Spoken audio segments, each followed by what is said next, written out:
It was the crowning night of Arthur's life, the exact moment his relentless ambition was supposed to pay off. Standing in the grand ballroom of the Pierre Hotel, a bespoke tuxedo clinging to his shoulders and his glamorous new fiancée on his arm, he waited for the elusive CEO of the Kensington Group to take the stage. Securing this account meant an automatic partnership at his firm. He had spent months chasing the ghost-like billionaire behind the empire. But when the spotlight finally hit the podium, the breath violently left Arthur's lungs. The billionaire stepping up to the microphone wasn't some ruthless, silver-haired tycoon. It was Brianna, his plain, coupon-clipping, unassuming ex-wife. And she was looking right at him.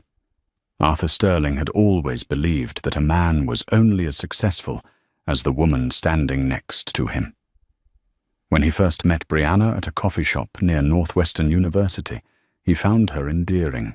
She was draped in oversized, knitted sweaters, her hands perpetually stained with charcoal or clay, and she possessed a quiet, grounded warmth that provided a sanctuary from his high-stress finance courses. 10 years later, however, Arthur no longer saw a sanctuary. He saw a dead weight. At 34, Arthur was a senior director at Blackwood and Finch, a premier wealth management firm in downtown Seattle. He wore $3,000 Tom Ford suits, drove a leased Porsche 911, and obsessively tracked his social capital.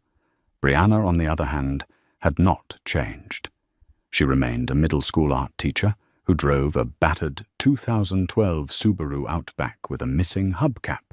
She shopped at thrift stores, bought store-brand groceries, and stubbornly refused to attend his corporate dinners, claiming the atmosphere felt stiff and insincere. "You could at least buy a new dress, Bea," Arthur had snapped one Tuesday evening, watching her mend a tear in a faded Patagonia fleece. David Prescott is hosting a summer soiree at his Mercer Island estate. The partners will be there. The wives will be wearing Oscar de la Renta and Prada. You cannot show up in something you bought off a clearance rack at Nordstrom Rack. Brianna hadn't looked up from her sewing. "The people at your firm don't care about me, Arthur. They care about what you can do for their portfolios. My dress won't change your quarterly returns." "It's about image," he had yelled, the frustration boiling over.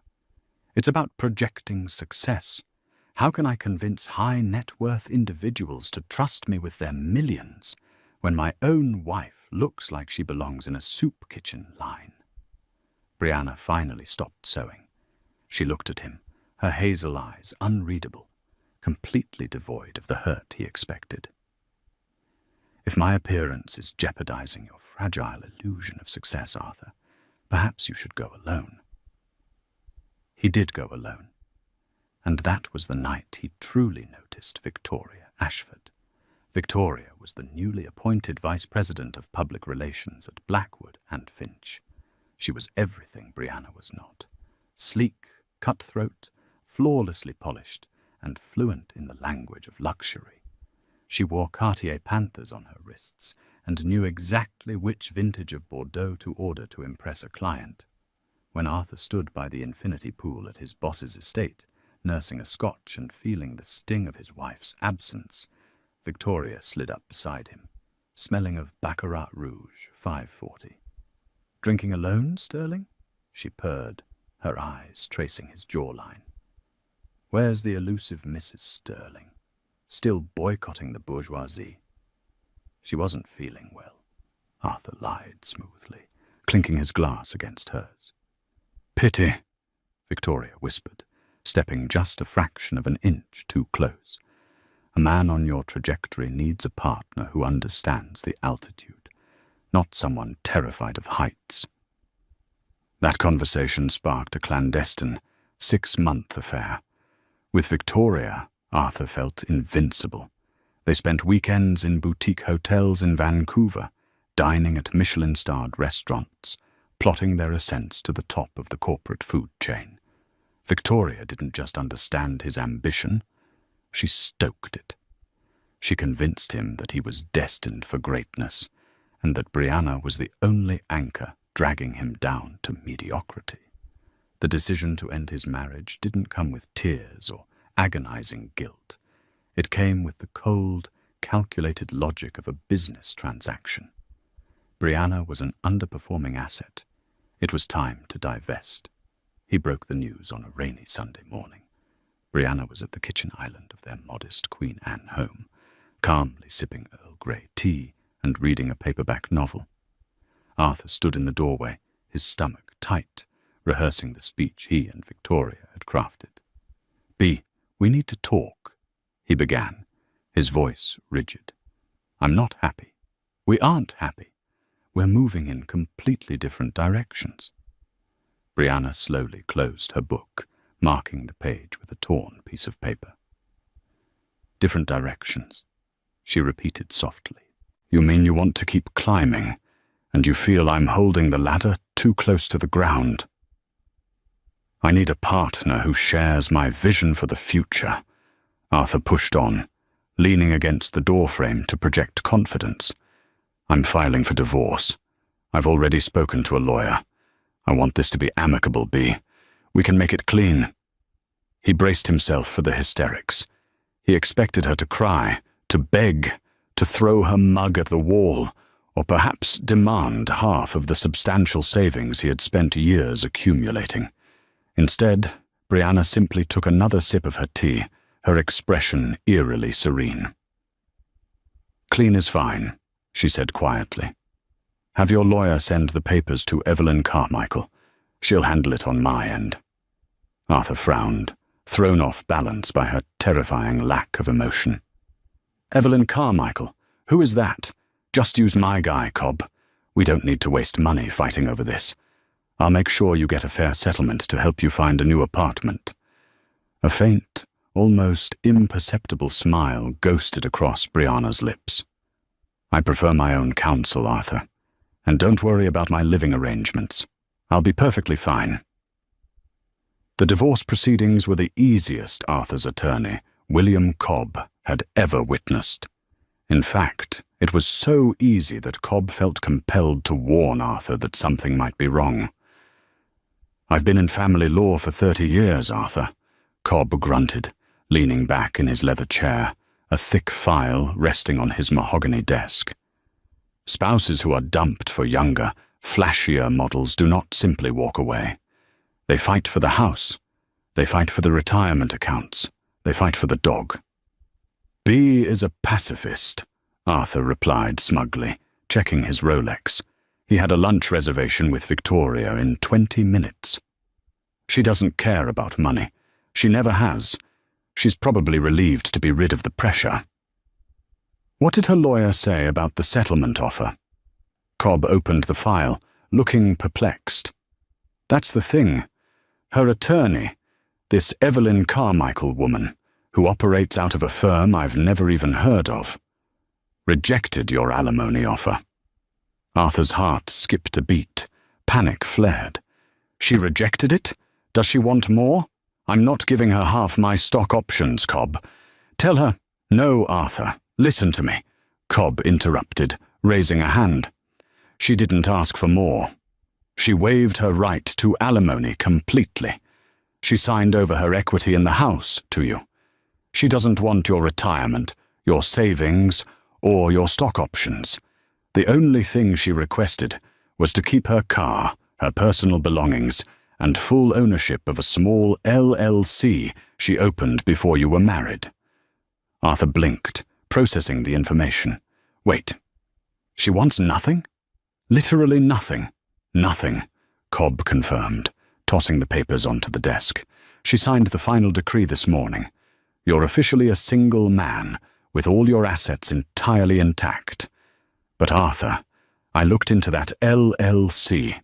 It's called Oceanside Holding. There are no public financial records, no tax returns visible on the standard databases. It's buried beneath layers of blind trusts." Arthur laughed out loud, standing up to button his suit jacket. "Oceanside Holding. Cobb, she sells handmade clay mugs at the Pike Place Market on weekends. That LLC Probably has $400 in it. Don't overthink it. She's too proud to take my money, and I'm not going to complain about a clean break."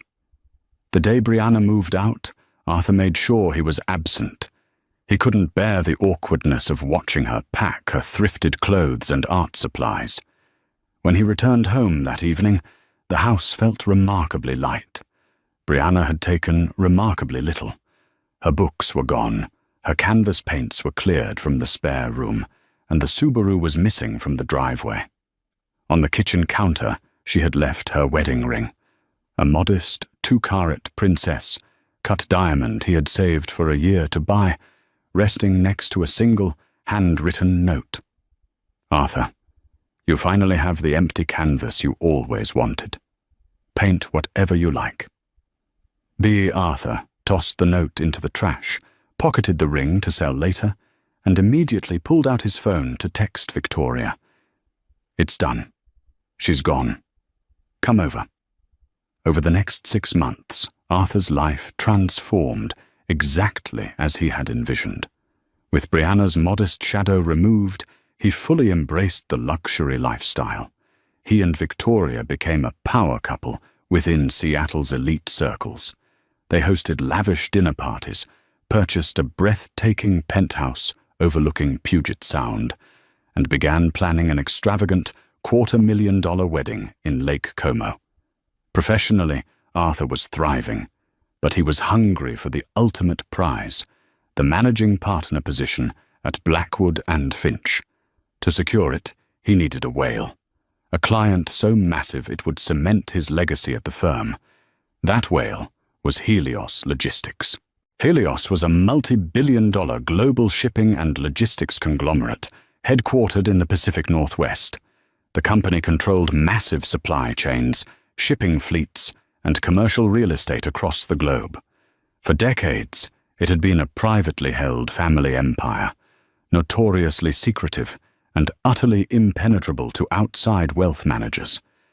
However, rumors had recently swept through the financial district that the aging patriarch of the family had stepped down, passing the reins to a mysterious younger heir who was looking to diversify the family's astronomical wealth into private equity.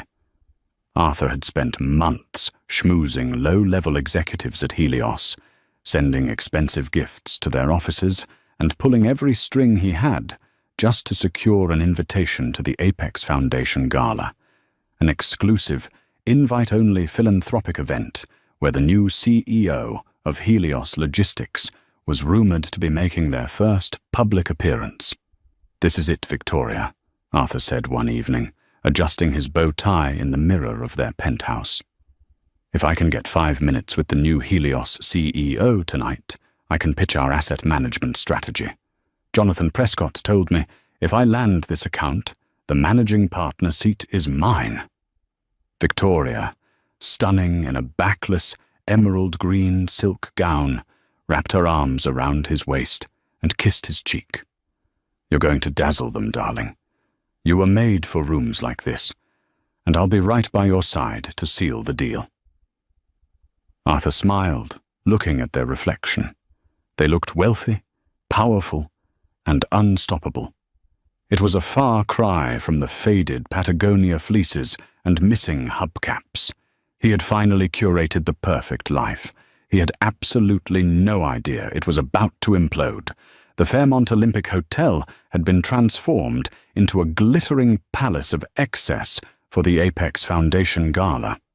Chandeliers dripped with crystals, waiters in white gloves circulated with trays of Dom Perignon, and the room was a sea of Seattle's most formidable power players, tech billionaires, real estate tycoons, and politicians.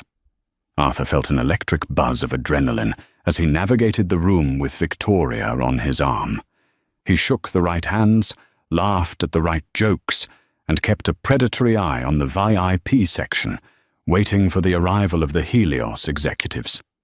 "Arthur, my boy," Jonathan Prescott, the current managing partner of his firm, said, clapping him on the back. Prescott was a shrewd, intimidating man who rarely handed out compliments. "You look sharp.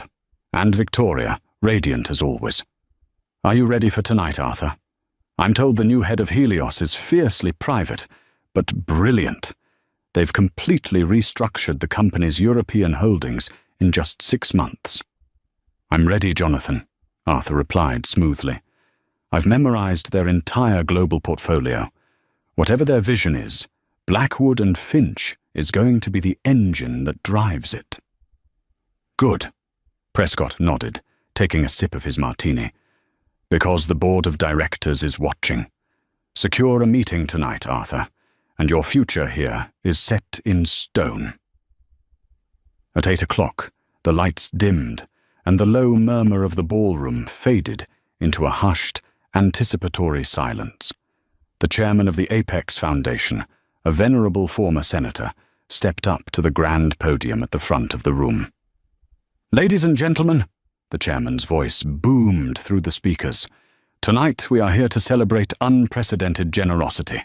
Our foundation has received a historic endowment of $50 million aimed at completely revitalizing arts and education programs across underprivileged school districts in the Pacific Northwest." A polite gasp rippled through the crowd, followed by thunderous applause. $50 million was a staggering, philanthropic flex, even for this room. Arthur applauded, leaning over to whisper to Victoria, "That's Helios money. It has to be."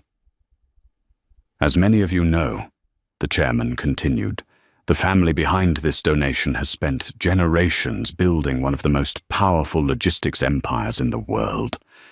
But they have always preferred the shadows. Tonight, however, the newly appointed CEO and majority shareholder of Helios Logistics has graciously agreed to step into the light. Please join me in welcoming a visionary leader, a dedicated educator, and a true titan of industry, Ms. Brianna Kensington." Arthur's heart completely stopped. The blood drained from his face so fast, he felt a sudden, dizzying wave of vertigo. He stared at the stage, his mind violently rejecting the name he had just heard. Brianna Kensington. Kensington. As in the Kensington Walsh shipping empire? From the velvet-draped wings of the stage, a woman emerged. Arthur's glass of champagne slipped from his fingers, hitting the carpeted floor with a muted thud. It was B. But it wasn't the B he knew. Gone were the oversized sweaters and the messy bun. She was breathtaking. She wore a custom, midnight blue Oscar de la Renta gown that cascaded around her like liquid sapphire. Her hair was styled in elegant, old Hollywood waves, and around her neck rested a diamond and sapphire collar that Arthur, even with his trained eye for luxury, knew was practically priceless. She moved with a regal, commanding grace that he had never seen before, a natural authority that commanded the absolute silence of the room. She stepped up to the podium, her hazel eyes scanning the sea of billionaires and socialites. "Thank you, Senator," Brianna said, her voice smooth, confident, and echoing with power.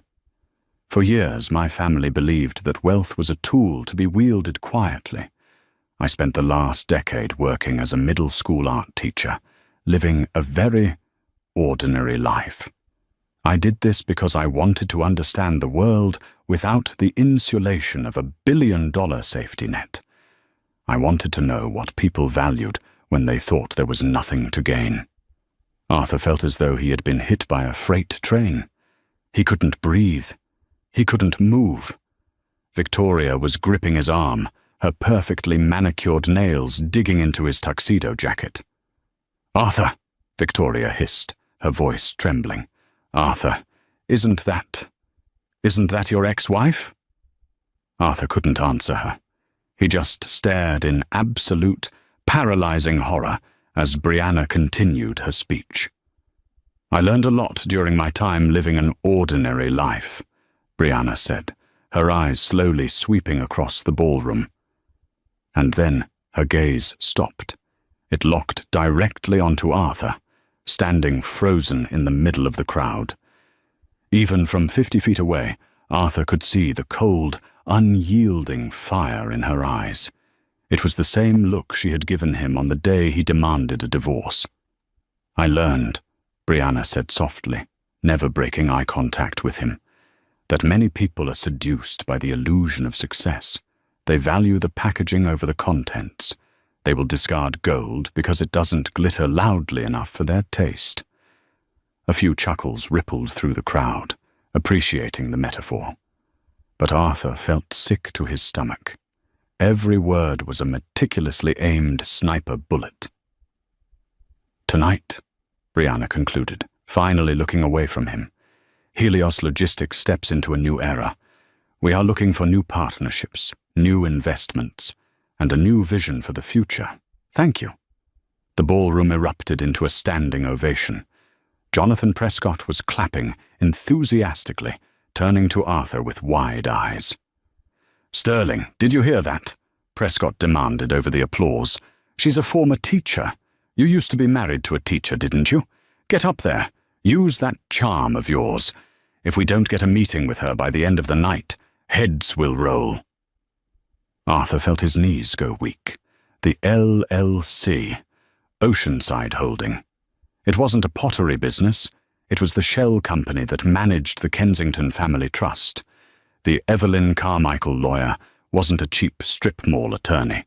She was likely a high-powered wealth preservation specialist. He hadn't discarded an underperforming asset. He had arrogantly thrown away the sole heiress to a multi-billion-dollar empire because she wouldn't buy a designer dress. "Arthur, move," Victoria urged, pushing him slightly from behind, her eyes wide with a mixture of shock and sheer avarice. "Go talk to her. You were married for 5 years. She owes you at least a conversation." Arthur swallowed the bile rising in his throat. He smoothed his tie with shaking hands and began to push his way through the crowd toward the VIP area, where Brianna was now surrounded by a swarm of eager executives and sycophants. He had to fix this. He had to explain himself. But as he approached the velvet ropes, guarded by 2 massive security personnel, Brianna caught his eye once more. She leaned over to the head of her security detail, whispered something, and gave Arthur one last, devastatingly polite smile before turning her back to him completely. As Arthur stepped up to the rope, the security guard stepped into his path, placing a firm, immovable hand on his chest. "I'm sorry, sir," the guard said, his voice like gravel. "Ms. Kensington has requested that we do not allow anyone from Blackwood and Finch into the private reception. You'll have to step back." Arthur stood there, surrounded by the laughing, drinking elite of Seattle, realizing with crushing clarity that he hadn't outgrown his wife. He had simply failed her test. The morning after the Apex Foundation Gala, the panoramic view of Puget Sound from Arthur's penthouse offered no comfort. The sky was the color of bruised iron, matching the heavy, sinking dread pooling in his stomach. He sat at the edge of his custom-made Italian leather sofa, staring blankly at a half-empty glass of scotch from the night before. His phone, resting on the glass coffee table, had been buzzing relentlessly since 6 a.m. Victoria paced the length of the living room, her silk robe billowing behind her. She was on the phone, speaking in hushed, frantic tones to her PR contacts, trying to do damage control. The news of Brianna Kensington's identity had already hit the morning financial blogs. The Wall Street Journal had run a front-page feature on the undercover heiress, detailing her decade-long stint as a middle school art teacher and her sudden, dramatic ascension to the throne of Helios Logistics. Nowhere in the articles was Arthur Sterling mentioned. He had been entirely scrubbed from her narrative. "It's a disaster," Victoria hissed, hanging up her phone and throwing it onto the plush rug. "The entire financial district is talking about it. Jonathan Prescott is fielding calls from clients who want to know why Blackwood and Finch was publicly humiliated by the new CEO of Helios." "Do you understand what you've done, Arthur?" Arthur rubbed his temples, a sharp migraine blossoming behind his eyes. What I've done? Victoria, I had no idea. She drove a car with a missing hubcap. She clipped coupons for laundry detergent. How was I supposed to know she was sitting on a multi-billion-dollar shipping empire? Victoria stopped pacing and glared at him, her perfectly arched eyebrows drawing together in a sharp V. The supportive, admiring gaze she usually reserved for him was gone, replaced by the calculating stare of a cornered predator. You were married to her for 5 years, Arthur. You shared a bed with her. You filed joint tax returns. How did you not notice a blind trust? How did you not look into Oceanside Holding when she took it in the divorce? Because she played the part perfectly, Arthur shouted, finally snapping. And because I was listening to you. You told me she was an anchor. You told me to cut her loose so we could climb faster. Victoria let out a dry, humorless laugh. Don't you dare put this on me. I told you to drop a dead-end art teacher. I didn't tell you to divorce the most powerful woman in the Pacific Northwest. You need to fix this. You need to leverage your history with her. Leverage it? Arthur stared at her in disbelief. Did you see the way she looked at me last night? She had me physically blocked by security. She's not going to take my calls. Then you go to her office, Victoria commanded, her tone turning icy. You grovel. You apologize. You play the nostalgic, heartbroken ex-husband who was just confused. I don't care what you do, Arthur, but if you don't land a meeting with her, Jonathan Prescott is going to serve your head on a silver platter. Victoria was right. 30 minutes later, Arthur's phone rang. It was Prescott's executive assistant. He was summoned to the managing partner's office immediately. When Arthur stepped into Prescott's corner office, the air was thick with tension. Prescott wasn't sitting at his mahogany desk. He was standing by the window, looking down at the Seattle traffic. He didn't turn around when Arthur entered. "Sit down, Sterling," Prescott ordered, his voice dangerously quiet. Arthur took a seat in one of the wingback chairs, his heart hammering against his ribs. "Jonathan, about last night." "Shut up," Prescott interrupted, finally turning around. His face was a mask of barely contained fury. "Do you know what happened this morning at 8:15, Arthur? The Kensington Trust, which has quietly held accounts with our firm for 3 decades, initiated a total withdrawal. Every single asset, every mutual fund, every offshore bond, gone. Transferred to Vanguard Equity." Arthur felt the blood drain from his face. Vanguard Equity was their fiercest rival. "Jonathan, I can explain. My ex-wife." "I know she's your ex-wife." Prescott slammed his hands down on the desk, making Arthur flinch. "I had my researchers pull the public records at dawn. You divorced Brianna Kensington 6 months ago. You threw away the keys to the Helios Kingdom for... What? So you could sleep with our PR director?" "It wasn't like that," Arthur stammered, his polished confidence entirely shattered. "I didn't know who she was. She hid it from me." "And that makes it worse," Prescott roared. "You're a wealth manager, Arthur. Your entire job is to assess value. And you lived with a billionaire for 5 years and thought she was worthless because she shopped at thrift stores. It shows a catastrophic lack of judgment. It shows you only see the surface." Prescott straightened up, adjusting his tie with shaking hands. He took a deep, stabilizing breath. "Here is the reality of your situation, Arthur. The board is in an uproar. We just lost millions in management fees because your ex-wife has a vendetta against you. You have exactly 1 week to secure a sit-down meeting with Brianna Kensington. You will apologize, you will kiss the ring, and you will convince her to halt the asset transfer. If you cannot do that, you are finished at Blackwood and Finch, and I will personally ensure that no firm on the West Coast ever hires you again." Arthur left the office feeling as though the floor had vanished beneath him. He was suffocating. He bypassed his own desk and took the elevator straight down to the parking garage. He got into his Porsche, his hands gripping the leather steering wheel so tightly his knuckles turned white. He needed to understand why. Why had she lied? He drove to the Queen Anne district, pulling up to the small, modest house they used to share. It had been sold to a young couple, but Arthur sat idling across the street, staring at the front porch where Brianna used to sit and drink her Earl Grey tea. He pulled out his laptop and connected to his mobile hotspot. He bypassed the standard financial databases and logged into a private, encrypted investigative tool used by the firm's top-tier analysts. He searched for the Kensington family history. The patriarch, Wallace Kensington, was a notorious eccentric. He had built the shipping empire from nothing, starting with a single tugboat in the 1960s. As Arthur dug through old, archived interviews and obscure financial biographies, he found a rumor. It was a family mandate. Wallace Kensington believed that inherited wealth destroyed character. According to a leaked excerpt from his unauthorized biography, Wallace had stipulated a draconian clause for his heirs.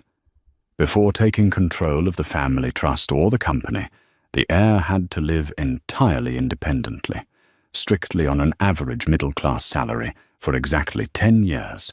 They were forbidden from touching the family money, and they were forbidden from revealing their identity to anyone outside a closed circle of legal advisors. It was a test of resilience, character, and humility. Arthur looked at the dates. Brianna had graduated from college 10 years ago this very month. The realization hit him like a physical blow to the chest. She hadn't been hiding her wealth to deceive him. She was fulfilling the terms of her inheritance. She had lived the struggle. She had genuinely loved him as an ordinary woman, hoping he loved her as an ordinary man. And he had failed the test right at the finish line. He had divorced her just 6 months before the 10-year clause expired. If he had just been patient, if he had just valued her for who she was instead of what she wore to a cocktail party, he would currently be the husband of a billionaire. He would be the king of Seattle. Instead, he was the jester who threw away the crown.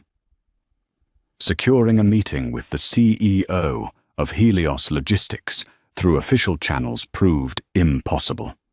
Brianna's executive team stonewalled Arthur at every turn.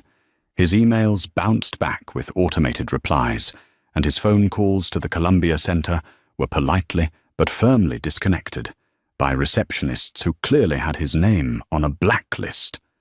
Desperation breeds ingenuity, and Arthur was nothing if not desperate. He knew Brianna's habits.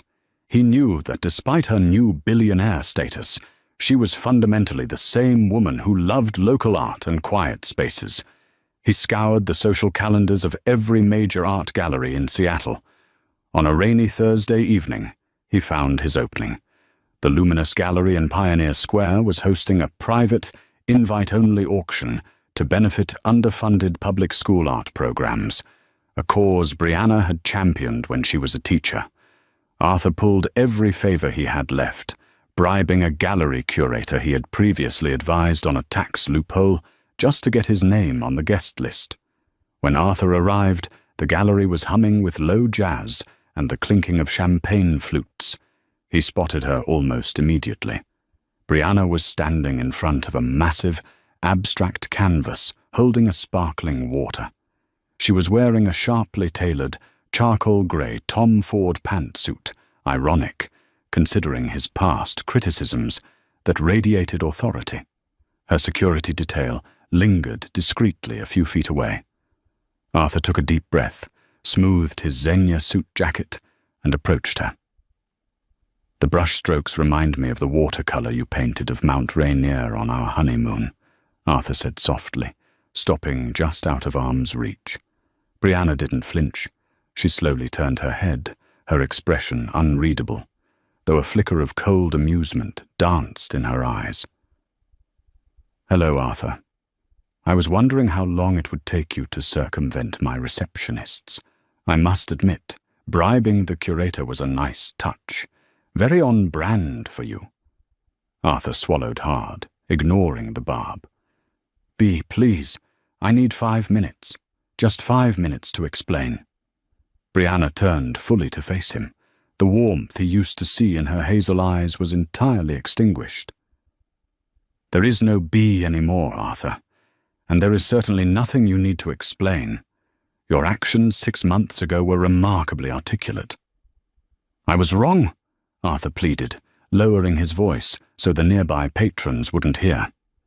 "I was stressed, I was pressured by the firm, and I made a terrible mistake. I didn't see your true value." Brianna smiled, and it was the most terrifying thing Arthur had ever seen. It was a smile completely devoid of mercy. "Oh, Arthur, you still don't get it, do you? You're still speaking the language of transactions. You didn't see my true value because my bank account was hidden. If you had known about the money, you would have stayed. Not because you loved me, but because I was a profitable asset."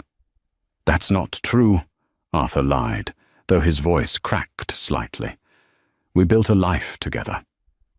And you dismantled it the second you thought Victoria Ashford could offer you a better return on investment," Brianna countered smoothly. She glanced at her Patek Philippe watch. "I will give you your meeting, Arthur. Tomorrow at 10 a.m., my office. Bring Jonathan Prescott. I prefer to deliver bad news to an audience." Before Arthur could respond, she signaled her security team and walked away, leaving him standing alone in front of the abstract painting. The next morning, Arthur and a visibly sweating Jonathan Prescott stood in the hypermodern, glass-walled boardroom on the top floor of the Columbia Center. The view of the city was staggering, looking down upon the very skyscrapers Arthur used to think he conquered. At exactly 10 a.m., the double doors opened. Brianna walked in, flanked by 2 formidable-looking corporate attorneys. She took her seat at the head of the long oak table, gesturing for Arthur and Jonathan to sit. "Ms. Kensington," Jonathan Prescott began smoothly, adopting his best sycophantic tone. "Thank you for seeing us. Let me first say that the entire partnership at Blackwood and Finch extends our deepest congratulations on your ascension to CEO." "Save the pleasantries, Mr. Prescott," Brianna said, opening a sleek leather folder on the table. "You're here because you're bleeding clients, and you want to know if I'm the one holding the knife." Prescott faltered, coughing slightly. "We noticed the withdrawal of the Kensington Trust assets. We value our long-standing relationship with your family, and we believe Arthur here." "Arthur is precisely why I withdrew the assets," Brianna cut in, her gaze shifting to her ex-husband. Arthur felt pinned under a microscope. "Helios Logistics is entering a phase of aggressive expansion. We are looking for wealth management partners who possess impeccable judgment, foresight, and most importantly, loyalty. Arthur Sterling has demonstrated a profound lack of all 3. "Bea, please," Arthur interjected, his voice desperate. "You're making a business decision based on personal vindictiveness. That's not who you are." "This isn't vindictive, Arthur. It's a risk assessment," Brianna replied coldly. "You are easily manipulated by shiny objects and superficial status. You discard long-term stability for short-term gratification. You allowed a junior PR executive to convince you to blow up your marriage because she wore expensive perfume and stroked your ego. How on earth could I trust a man with such a fragile ego and poor strategic vision to manage a multi-billion-dollar portfolio?" Arthur opened his mouth, but no words came out. She had completely eviscerated him, using his own corporate logic against him. Brianna turned back to Jonathan Prescott. "Blackwood and Finch is a dinosaur, Mr. Prescott. You promote men like Arthur because they look the part, completely ignoring the rot beneath the floorboards. I am transferring the entirety of the Helios global portfolio to Vanguard Equity. Their CEO, Simon Frost, understands that true value isn't always screaming for attention. Prescott's face turned the color of chalk. Losing the Kensington Trust was bad. Losing the entire Helios expansion contract to Vanguard was catastrophic. However, Brianna continued, closing the leather folder with a decisive snap, I am not entirely uncharitable. I recently acquired a controlling stake in the commercial real estate holding company that owns your office building, Mr. Prescott. Arthur's stomach dropped into free fall. I have decided not to terminate your lease, Brianna said, standing up. The meeting was over. But I am raising the rent by 40%. I suggest you find areas to trim the fat in your budget, starting with your bloated senior director salaries. Have a good day, gentlemen. She walked out of the boardroom without looking back. The elevator ride down was silent. Prescott didn't say a word to Arthur. He didn't have to. The moment they reached the lobby, Prescott turned to him, his eyes dead. Clear out your desk by noon, Sterling. You're done. Arthur walked out onto the rain-slicked streets of Seattle, his world completely shattered. When he finally returned to the penthouse, it was empty. Victoria's clothes were gone from the closet. Her expensive perfumes were missing from the vanity. On the kitchen island, resting precisely where Brianna had left her wedding ring 6 months prior, was a handwritten note from Victoria. Arthur, I need a partner who understands the altitude. You're in freefall. V. Arthur collapsed onto a bar stool, the silence of the massive, expensive penthouse deafening. He had chased the illusion of success so fiercely that he had run straight off a cliff. He had traded gold for brass, and now he was entirely bankrupt in every way that mattered. The unspooling of Arthur Sterling's life did not happen in slow motion. It happened with the terrifying, instantaneous velocity of a severed elevator cable. Within 48 hours of his termination, his corporate credit cards were frozen. Within a week, the HR department at Blackwood and Finch sent a courier to collect his company-leased Porsche 911. By the end of the month, the eviction notice for the Lake Como wedding venue arrived, accompanied by a letter from Victoria's lawyers demanding he cover the non-refundable deposit they had signed for together. Jonathan Prescott was a man of his word. Arthur was blacklisted. Every phone call he made to rival firms, boutique agencies, and even mid-tier wealth management groups in Portland and San Francisco ended the exact same way. A polite but icy rejection. In the insular, gossip-fueled world of high finance, no one wanted to hire the man who had personally insulted and alienated the most liquid billionaire on the West Coast. He was radioactive. Arthur was forced to break the lease on his penthouse, forfeiting a massive security deposit. He sold his Tom Ford suits to high-end consignment shops, hawked his Rolex to a jeweler in Bellevue, and liquidated his personal investment portfolios just to cover his mounting legal and living expenses. The irony was suffocating. He was meticulously dismantling the very life he had destroyed his marriage to build. He eventually found a cramped, one-bedroom apartment in a run-down brick building in Bremerton, a gritty shipyard city a ferry ride away from the glittering Seattle skyline he used to dominate. The floors slanted, the radiator hissed like an angry serpent, and the only view from his single window was a brick alleyway lined with overflowing dumpsters. For the first 3 months, Arthur drowned in a toxic cocktail of bitterness and scotch. He blamed Brianna. He blamed Victoria. He blamed Jonathan Prescott. He spent his days sitting on a cheap, second-hand sofa, glaring at the peeling paint on the ceiling, fantasizing about a miraculous comeback that would prove them all wrong. But the scotch ran out, and so did his savings. Hunger and the threat of imminent homelessness have a unique way of burning away a man's pride. One rainy Tuesday, Arthur walked into a small, independent community credit union in South Seattle. The linoleum floors were scuffed, the fluorescent lights buzzed overhead, and the clientele consisted of exhausted nurses, shipyard workers, and single mothers clutching handfuls of bills. The branch manager was a stern, grey-haired man named Nathaniel Reed, who reviewed Arthur's glittering resume with deep skepticism. "You managed multi-million-dollar international portfolios," Nathaniel noted, tapping a cheap ballpoint pen against the desk. "You were a senior director at Blackwood. Why are you sitting in my office applying for a low-level loan officer position that pays $45,000 a year?" Arthur looked down at his hands. He was wearing an off-the-rack suit that didn't quite fit right anymore, having lost 15 pounds from stress.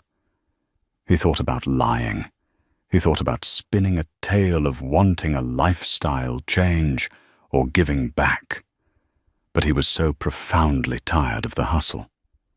"Because I made a catastrophic mistake of character," Arthur said, his voice quiet but remarkably steady. "I lost my job, I lost my reputation, and I lost my marriage because I valued the wrong things. No one else in this city will hire me, Mr. Reed. But I know numbers. I know how to structure debt, and I know how to balance a ledger. If you give me this desk, I will work harder for your clients than anyone else you could hire." Nathaniel studied him for a long, uncomfortable moment. Then he tossed a stack of disorganized files across the desk. "These are local families facing foreclosure. The banks are trying to bleed them dry with variable interest rates. See if you can restructure their debt and keep them in their homes. You start tomorrow at 8. Don't be late, Sterling." Arthur's new reality was a brutal, humbling shock to his system. There were no Michelin-starred lunches or exclusive galas. His days were spent poring over the chaotic finances of ordinary people, people who were drowning in medical debt, predatory car loans, and exorbitant credit card interest. At first, he hated it. It felt like a punishment. But slowly, imperceptibly, something inside him began to shift. When he managed to consolidate the debt of an elderly widow, saving her family home from the bank, she brought him a homemade apple pie and cried in his office. When he helped a young mechanic secure a small business loan to open his own garage, the man shook Arthur's hand with a fierce, genuine gratitude that no tech billionaire had ever shown him. Arthur began to see the world without the distorting lens of corporate ambition. He bought a battered, 10-year-old Honda Civic with a dent in the rear bumper. He started shopping at the local discount grocery store, clipping coupons out of the Sunday paper just to make his modest salary stretch. One evening, while standing in the checkout line, holding a generic brand of laundry detergent, he suddenly thought of Brianna. He remembered the way she used to mend her clothes. He remembered her quiet contentment. He finally understood that she wasn't hiding from the world. She was anchoring herself to what was real. She had wanted to know that she could survive without the illusion of wealth. Arthur went home to his dark, cramped apartment, sat on his second-hand sofa, and wept. Not out of self-pity, or because he had lost his millions. He wept because, for the first time in his life, he truly realized the magnitude of what he had thrown away. He had traded a woman of immeasurable substance for a world made entirely of glass. 3 years later, the Apex Foundation's annual grant review was held not in a glittering ballroom, but in the sterile, brightly lit conference center of the Seattle Public Library. The foundation had launched an aggressive new initiative aimed at funding grassroots financial literacy and debt relief programs for lower-income communities. Arthur, now 37, sat in the uncomfortable plastic chairs of the waiting area.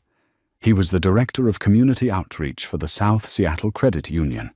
Nathaniel Reed had promoted him after Arthur single-handedly saved over 200 local families from bankruptcy. Today, Arthur was pitching for a $2 million grant that would allow them to open 3 new branches in underserved neighborhoods. He was wearing a simple, well-ironed grey suit. His face had deeper lines, and there was a touch of silver at his temples, but his eyes were clear and grounded. He carried a worn leather briefcase containing his proposal. "Mr. Sterling," an assistant called out, "the board is ready for you." Arthur stood up, took a deep breath, and walked into the conference room.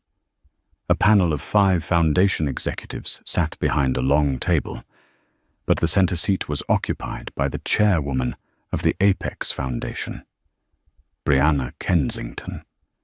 She looked as regal and imposing as the night of the gala. She wore a pristine white blazer, her hair pulled back into a severe, elegant knot.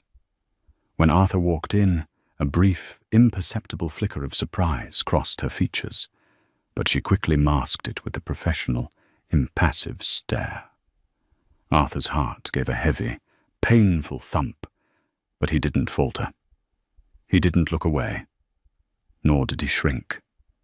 He approached the podium, opened his briefcase, and began his presentation. He didn't use corporate buzzwords. He didn't talk about ROI or market share. He spoke about the widow who almost lost her home. He spoke about the mechanic who needed a $5,000 lifeline. He laid out the grim mathematics of poverty, showing exactly how predatory lending trapped families in generational cycles of debt. He explained how his credit union used empathy-driven restructuring to break those cycles. "We aren't just managing money," Arthur concluded, his voice ringing with a conviction he had never possessed in his past life. "We are managing human dignity. We are giving people the breathing room they need to rebuild. A $2 million injection won't just balance our ledgers. It will save 300 homes this year." The room was silent. The board members furiously took notes. Brianna leaned forward, resting her chin on her steepled fingers. Her hazel eyes, sharp and assessing, locked onto Arthur. "It is a compelling presentation, Mr. Sterling," Brianna said, her voice echoing slightly in the large room. "The numbers are solid. The community impact is undeniable. However, your personal resume is complicated. You spent the prime of your career servicing the ultra-wealthy, maximizing profits at the expense of the working class. You were known for a rather ruthless, self-serving ambition. Why should this board believe that this sudden pivot to community service is anything more than a desperate man's attempt to rehabilitate his image?" It was a direct hit. The other board members shifted uncomfortably. Arthur didn't flinch. He looked directly into the eyes of the woman he had profoundly wronged. "You shouldn't believe it blindly, Ms. Kensington," Arthur answered softly, the absolute truth stripping away any need for defense. "You are entirely correct. For a very long time, I was arrogant, superficial, and blind to the actual value of the people around me. I chased an illusion of success and destroyed my own life in the process. I lost everything, and I deserved to lose it." He paused, his hands gripping the edges of the podium. "But stripping away that illusion forced me to see what happens when the money runs out. I didn't take this job to rehabilitate my image. I took it because I needed to survive. And in the process of surviving, I learned how to actually be of use to someone other than myself. I cannot change the man I was, but I can point to the 300 families who still have a roof over their heads today because of the man I am trying to be." Brianna held his gaze for a long, heavy moment. The silence in the room stretched until it felt fragile enough to shatter. Finally, she lowered her hands and looked down at his proposal. "Thank you, Mr. Sterling. The board will be in touch." Arthur nodded respectfully, packed up his briefcase, and walked out. He felt a strange, profound sense of peace. He had faced his greatest regret, and he had not hidden from his own truth. 2 days later, Nathaniel Reed called Arthur into his office. The credit union had received the grant, all $2 million. That evening, as Arthur was walking to his dented Honda Civic in the rainy parking lot, a sleek, black Maybach pulled up to the curb. The rear window rolled down smoothly. Brianna was sitting in the back, bathed in the soft, amber glow of the streetlights. Arthur stopped. He didn't approach the car, simply waiting in the drizzle. "The board was impressed with your metrics," Brianna said, her tone devoid of the icy hostility from 3 years ago. It was calm, measured, and perhaps a little curious. "Your restructuring model is highly efficient." "Thank you," Arthur replied. "The funding will change a lot of lives in this neighborhood." Brianna looked at him, really looked at him. She took in his worn coat, the exhaustion around his eyes, and the quiet, unshakable humility that had replaced his swagger. "You've changed, Arthur," she said quietly. It wasn't a compliment, nor was it an accusation. It was simply an observation of fact. "I had to," he said, offering a small, self-deprecating smile. "The altitude was killing me." A faint ghost of a smile touched Brianna's lips. She looked down at her hands, then back up to him. "My grandfather used to say that some people only learn the value of a foundation after the house burns down. Take care of that money, Mr. Sterling. Do good work." "I will, Miss Kensington. I promise you that." The window rolled up, and the Maybach pulled smoothly away into the Seattle night. Arthur stood in the rain for a moment, watching the red taillights disappear. He knew there would be no grand reconciliation. There was no fairy tale ending where the billionaire forgave the ex-husband and welcomed him back into the fold. The damage he had done was permanent. But as Arthur unlocked his rusted car and slid into the cold driver's seat, he didn't feel despair. He turned the key, listening to the engine sputter before humming to life. He had lost a fortune, an empire, and a woman he had never fully understood. But in the wreckage of his ambition, he had finally salvaged the one thing he couldn't buy: himself. Arthur's story serves as a stark, dramatic exploration of the tension between superficial ambition and authentic value. In his relentless pursuit of status and wealth, Arthur became blind to the profound worth of the woman standing right in front of him, mistaking quiet humility for a lack of drive. His downfall was swift, complete, and entirely of his own making, highlighting the fragile nature of a life built purely on corporate optics and social climbing. However, the narrative ultimately reveals that true character is often forged in the fires of ruin. By losing the billionaire empire he so desperately coveted, Arthur was forced to strip away his arrogant facade and rebuild a life rooted in genuine service and self-awareness. It is a reminder that the most valuable assets we possess cannot be measured in stock options, but in our capacity for growth, accountability, and the quiet dignity of doing real good.